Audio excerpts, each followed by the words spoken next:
आज आम सप्तम श्रेणीर साहित्य बहीर देखी ना केते दिनु खंडगिरी कविता जहाँकि गोपबंधु दास द्वारा रचित तार प्रश्न उत्तर आलोचना करवा। एक नंबर क्वेश्चन हूँ उत्तर कुह। आमको तले किसी क्वेश्चन देछि से क्वेश्चन गुड़िकर आम उत्तर लिखा। क बिट क्वेश्चन कवितार वर्णित स्थान केउठी अवस्थित। कवितार वर्णना करा जायथिबा स्थान अर्थात खंडगिरी भुवनेश्वर उत्तर पश्चिम दिगरे अवस्थित। ख बिट क्वेश्चन हूँ कवि खंडगिरी को उत्कल गौरवर प्रतीक रूपे कहीं वर्णना करिसंती। खंडगिरी रे उत्कलर इतिहास सबू अमर अक्षर रे अंकित होई रहिथिबारु कवि एहाकू उत्कल गौरवर प्रतीक रूपे वर्णना करिसंती। ग बिट क्वेश्चन हेउछि खंडगिरी जनस्मृति रु काहींकी लिभि जाउछि। कालर प्रभाव रे खंडगिरी जनस्मृति रु लिभि जाउछि। घ बिट क्वेश्चन कवितार राणी हंसपुर संपर्क रे कवि कौन कहिसंती। समयर स्रोत रे पानी फटका परी कलिंगर विभव मिसी जाइछि तथापि राणी हंसपुर नारखार अवस्था ठिया होई अतीतर गौरवर कहानीर साक्षी देउछि बोली कवि एही कवितार राणी हंसपुर संपर्क रे कहिसंती। वन बिट क्वेश्चन होछि साधु धर्मवेशी और खंडगिरी पथ प्रांतवासी संपर्क रे कवितार कौन कहा जाइछि। साधु धर्मवेशी और खंडगिरी पथ प्रांतवासी माने बहु अद्भुत कहानी कहते। तेबे साधु माने एवं खंडगिरी रास्तार बास करुवा जो साधु माने एमाने बहुत गुड़े अद्भुत कहानी कहते। केतेक कठौवाणी श्रोतांक प्रत्यक्ष प्रमाण दियंती बोली कवितारे कुहाई। तेबे सेमाने जो निजर कहानी को प्रमाण करने पाई जीर्ण कठौवाणी तार प्रमाण रूपे देखाई थांती। 2 नंबर क्वेश्चन होछि 2 बा 3 वाक्य उत्तर लेख। क बिट क्वेश्चन होछि कवि खंडगिरी को देखि काहींकी चिंतामग्न होई पड़िसंती। कवि तांको यौवन वयस रे खंडगिरी जाइथिले। जेतेबेले से तार सौंदर्य को नेत्र भरी देखिसंती भाव आवेग रे चिंतामग्न होई पड़िसंती। ख बिट क्वेश्चन होछि कवितारे खंडगिरी राजदरबार रो दृश्य किपरि चित्रित होइछि। कवितारे खंडगिरी राजदरबार रो नाना दृश्य चित्रित होइछि। कौन कौन से गुड़िक वीरबाजा रणसजा गुप्त मंत्रणा दूर देशर दूत आसी राजा को विजय वार्ता प्रदान करिबा एकांतरे गुप्तचर राजा को राज्यर समाचार प्रदान करिबा इत्यादि घटना सबू राजदरबार रो दृश्य सबू चित्रित करा जाइछि। ग बिट क्वेश्चन होछि श्रमण सन्यासी माने खंडगिरी रे कौन करुछंती बोली कवितारे कवि वर्णना करिसंती। खंडगिरी रे श्रमण सन्यासी माने बसी तत्व विचार करुछंती लोक माननकु उपदेश देबा सहित अहिंसा प्रचार इत्यादि करुछंती बोली कवि कवितार वर्णना करिसंती। घ बिट क्वेश्चन होछि खंडगिरी गुंफारे शिल्पी माने केउ कार्य करुछंती। खंडगिरी गुंफारे शिल्पी माने गुंफा खोला कार्य करुछंती। सेमाने सेही गुंफारे शिलारे विभिन्न चित्र चित्रित करुछंती। वन बिट क्वेश्चन होछि साधक माने खंडगिरी रे एबे मध्य अछंती बोली कहिबार कारण कौन। मध्यरात्रि रे साधक मानकर संगीतर ध्वनि सुना जाए एही कारणरू साधक माने खंडगिरी रे एबे मध्य अछंती बोली कुहा जाइछि।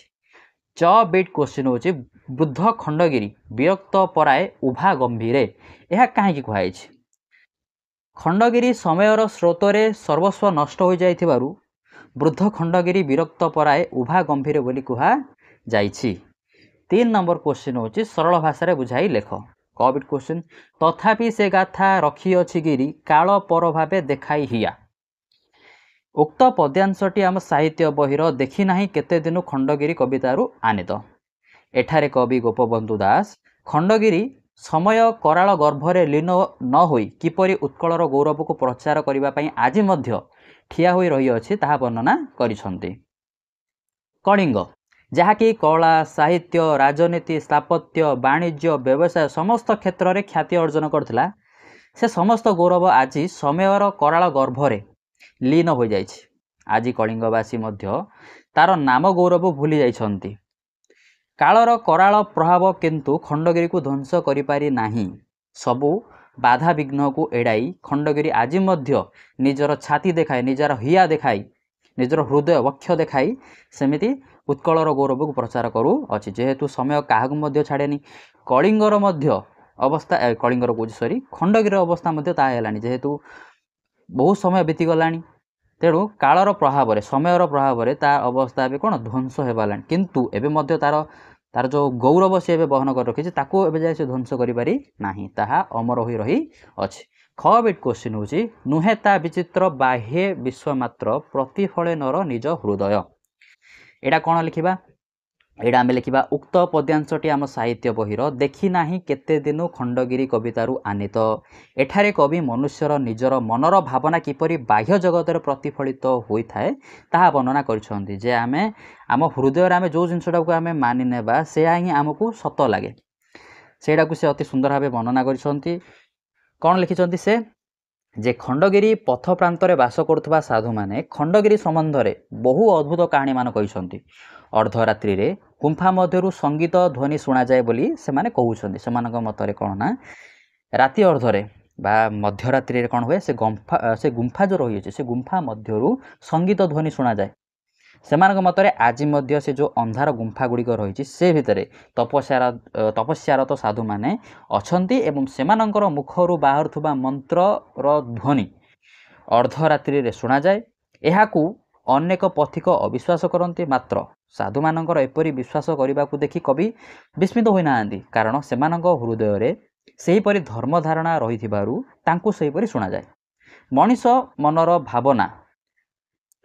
मनर भावनार रूपांतर तार बाह्य जगत देखा मिले बोली कवि एठार वर्णना करछन्ति जेहेतु खंडगिरी पथ प्रांतरे बास करुवा साधु माने सेमानक मनरे धर्म को से धर्म को नहीं सेमिति धारणा थिबा जोगु तांकु सेपरि कोन फील हुए जे अर्धरात्रि रे ए जो मंत्र तंत्र ए सब शुणा गला तांकु फील हुए सेथि तांकु लागे कोन ना सतरे एमिति विभिन्न मंत्र ध्वनि संगीत ध्वनि शुणा जाए बोली।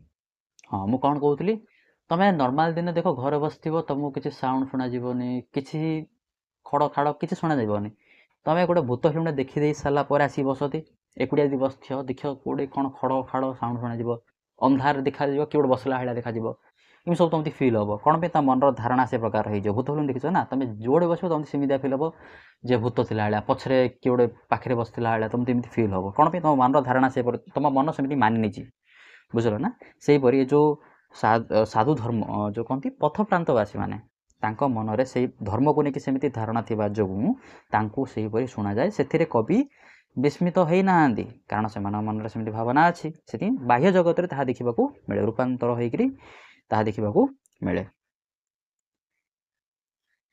4 नंबर क्वेश्चन है तले आमको किछि समुच्चारित शब्द दिया जायछि सेमान भितर अर्थ पार्थक्य को नेगिरा आमे वाक्य माध्यम ताकू प्रकाश करिबा जेमती प्रथमे अच्छी प्रासाद प्रसाद देख प्रासाद बोले कौन बड़ अट्टालिका राजा मान देख बड़ बड़ घर गुड़ी प्रासाद बोली कहुए राजप्रासाद तेज आपको नहीं गोटे वाक्य गठन करवा राजांकर प्रासादटी अति सुंदर अटे सेमती आउ गोटे लिखाई प्रसाद प्रसादर अर्थ भोग जोटा भगवान भोग को आम प्रसाद बोली कहू ठाकुर प्रसाद को मना करने उचित नुहे। सत सत प्रथम सतर अर्थ सत्य बा जोड़ा आम कहे सत कहवा सबु बेले सत कहवा उचित आउ गोटे सत बेले 100 शत शत सैन्य युद्ध रे निहत होइथिले। बासी बासी प्रथमे जो बासी अच्छी दीर्घिकार तार अर्थ होची बास करुथुबा लोक खंडगिरी पथ प्रांतवासी अनेक अद्भुत कहानी कहती आउ गोटे जो हर्षई बासी अच्छी तार अर्थ होची कौन पूर्व दिन खाद्य जोटा कि बासी जाइथिबो जमी आम कहीपर बासी खाद्य खाइले पेट खराब हुए बा पेट रोग हुए। खर खर खर गोटे अच्छे गोटे खार गोटे अच्छे देख प्रथम जो खर अच्छी तार अर्थ होची द्रुत द्रुत गति रे तुम शुणिथिबो तीरटी खर तर होई धनुसरु छुटिला बा धनुसरु बाहर की चलला। खार खार बेले कौड़ा आम जो खारियाली कहे अनेक लोक खार खाद्य खाइबा को भल पाती ना आम आउ कौन लिखिपर खार जल पीवा को भल लगे नहीं। पुर पुर गोटे हर्षपुर गोटे दृघपुर तेरे हर्षपुरटा देख तार अर्थ हूँ नगर राजा पुरवासी मानकर मंगल पई कार्य करती आउ जो पुर अच्छे से पिठारे दि जाऊा जो पदार्थटा ताको पुर बोली कह जाए मंडा पिठारे पुर दि जाए। 5 नंबर क्वेश्चन हूँ मने पकाई कवितार पदटी को पूरण कर आमको कवितार किछि अंश देछि किछि अंश देइनि सेटा को आमको पूरण करिवार अछि कोन लिखा है क बेट दूर देशु दूत डैश दूर देशु दूत विजय बारता घेनी आसी करे छामुरे जणा ख बेट गंभीर निर्घोषे डैश धर्म प्रचार तबे गंभीर निर्घोषे लोक उपदेशे काहीं बा अहिंसा धर्म प्रचार चूड़ू मूल जाए डैश डैश गुंफा देउल तबे एटा आमे कोन लिखिबारे एटा लिखिबा चूड़ू मूल जाए शोभे शिलाकाय प्रासाद प्रांगण गुंफा देउल 6 बिट क्वेश्चन कवितार केउं प्रसंग रे कहा जायछि सेटा हम लिखिया हमकु तळे केतरा उक्ति दिया अछि को प्रसंग रे सेटा कहाला सेटा हम देखिबा जेमिति उज्जवल छवि केतबेले कहला एटा देखो कविता आमे जो पढिले कविताटी कवि उत्कलर गौरवमय रूप को वर्णना करिकरी बा ताकू कल्पना करिकरी सही प्रसंग रे से कहिथिले उज्जवल छवि बोली कहिसंदी से कलिंगर भूति समयर स्रोतरे कलिंगर सौंदर्य मिलै जिबा प्रसंग रे कलिंगर भूति बोली कवि कहिथिले से प्रसंग रे कहा जायछि प्रत्यक्ष प्रमाण खंडगिरी पथप्रांतवासी प्रत्यक्ष प्रमाण स्वरूप जीर्ण स्मृति कठवाणी श्रोता मानकु प्रमाण रूपे दियंती बोली एही कवितारे ए प्रसंग रे कहा जायछि संगीत नभे खंडगिरी गुंफा गुड़ी करे अर्धरात्रि रे तपस्या करुथबा साधु मानक संगीत ध्वनि शुणा जिबार कथा एही जो संगीत नभे प्रसंग रे कहा जायछि 7 नंबर क्वेश्चन होउछि तळे दिया जायथिबा शब्द गुड़िकर गोटिए लेखाय आमे प्रतिशब्द लिखिया गोटे गोटे प्रतिशब्द यथेष्ट लिखिबा पई जेमिति काया काया बेले कोन रे हमर शरीर को काया बेली कहा जाय शरीर हिया हिया बेले छाती निशिथ माने राती नभ आकाश कठाउ पादुका 8 नंबर क्वेश्चन तळे दिया जायथिबा शब्द गुड़िकर आमे अर्थ लिखिबा जेमिति फास्ट दला हमकु रोधी छंती बेले अटकाई छंती निबसंती माने बास करंती प्रतिफले माने प्रतिफलित हुए एकांते माने एकुटियारे निरते माने सबु बेले ए भिडियोटी शेष पर्यंत देखिथिबा जुगु आपण समस्तनकु धन्यवाद।